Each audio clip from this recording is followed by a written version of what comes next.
Then, by his creative power, he made all mortal beings. From that one light, the entire world came into being. So who is good and who is bad?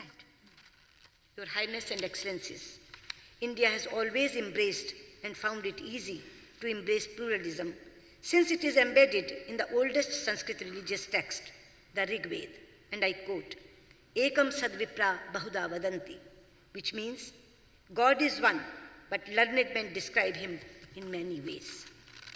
Our great philosopher Swami Vivekananda said that this phrase from the Rig Veda has given the theme to all subsequent thoughts to India, and one that will be the theme of the whole world of religions. Your Highness and Excellencies, this is not a clash of civilizations or cultures, but a contest of ideas and ideals. As Prime Minister Shri Narendra Modi has often said, it is a struggle between the values of humanism and the forces of inhumanity. Your Highness and Excellencies, if we want to save the humanity, then we must tell the states who provide shelter and funding to the terrorists to dismantle the infrastructure of the terrorist camps and stop providing funding and shelter to the terror organizations based in that country. At the same time, I would like to say that this menace cannot be fought only through military, intelligence, or diplomatic means. It is also a battle that must be won through the strengths of our values and the real message of religions. This is a task that states, societies, sages, scholars, spiritual leaders, and families must pursue through personal contacts and on social media. And for this, faiths must speak to faiths. Cultures must engage with cultures. Communities must build bridges, not erect walls. The youth must shape the future, not destroy lives. Your Highness and Excellencies, I am particularly pleased to participate in a conference whose theme is a roadmap for prosperity and development. However, I may enter a caveat. The young are not going to be content with only roadmaps. They want roads as well. They also want them to be built fast. It must be our common objective to ensure that we leave them a world that is infinitely better in terms of equitable economic growth and social justice than the one we inherited.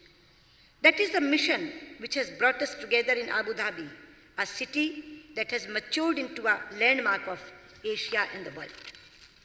Your Highness and Excellencies, India is the world's third largest economy on purchasing power parity and is the fastest growing one. We are prepared to share our market, resources, opportunities, and skills with our partners. We will do what we can within our capacity to ensure that the path to development remains open to all and the global trade regime is open, stable, and fair. Your Highness and Excellencies, at 50, Organisation of Islamic States is making a new beginning. The choices you make, the directions you set, will have a profound impact on humanity.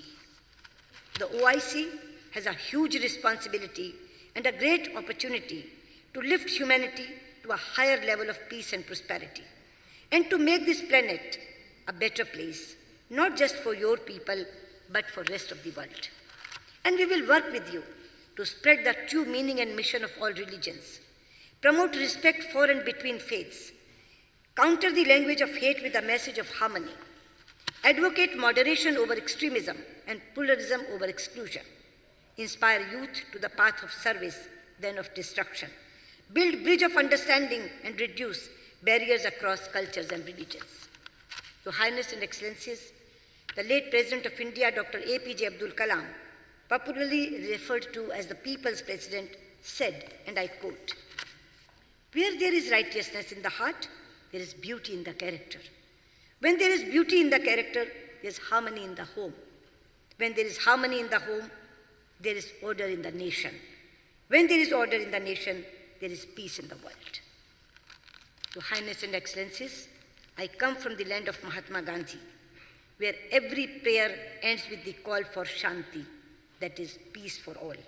I convey our best wishes, our support, and our solidarity in your quest for stability, peace, harmony, economic growth, and prosperity for your people and the world. Thank you. Shukran.